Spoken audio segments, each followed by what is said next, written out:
a brief history of the United States of America. Hi, boys and girls, ready to get started?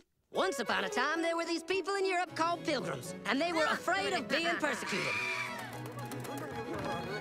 So they all got in a boat and sailed to the New World where they wouldn't have to be scared ever again. Oh, I'm so relaxed. I feel so much safer. But as soon as they arrived, they were greeted by savages, and they got scared all over again. Indians! So they killed them all. Now, you'd think wiping out a race of people would calm them down, but no. Instead, they started getting frightened of each other. Witch! So they burned witches.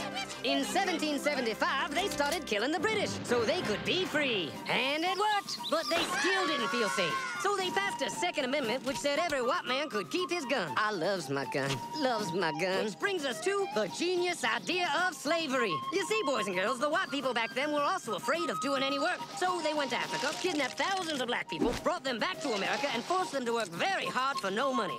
And I don't mean no money like I work at Walmart and make no money. I mean $0. Nothing. Not a zip. Doing it that way made the USA the richest country in the world.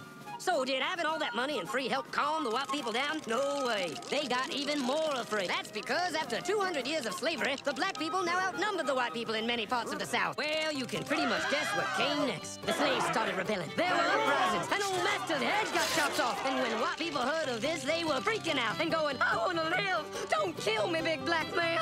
Well, just in the nick of time came Samuel Colt, who in 1836 invented the first weapon ever that could be fired over and over without having to reload. And all the Southern whites were like, yeehaw! But it was too late. The North soon won the Civil War and the slaves were freed. Yep, they were free now to go chop all the old master's heads off. And everybody was like, oh no, we're gonna die. But the freed slaves took no revenge. They just wanted to live in peace. But you couldn't convince the white people of this. So they formed the Ku Klux Klan. And in 1871, the same year the Klan became an illegal terrorist organization, another group was founded, the National Rifle Association. Soon politicians passed one of the first gun laws, making it illegal for any black person to own one.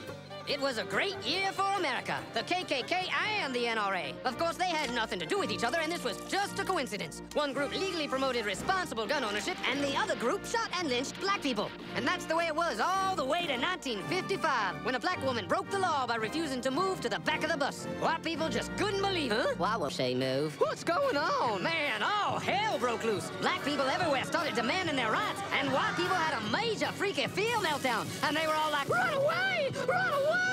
And they did. They all ran fleeing to the suburbs where it was all white and safe and clean. And they went out and bought 250 million guns and put locks on the doors, alarms in the houses, and gates around the neighborhoods. And finally, they were all safe and secure and snug as a bug.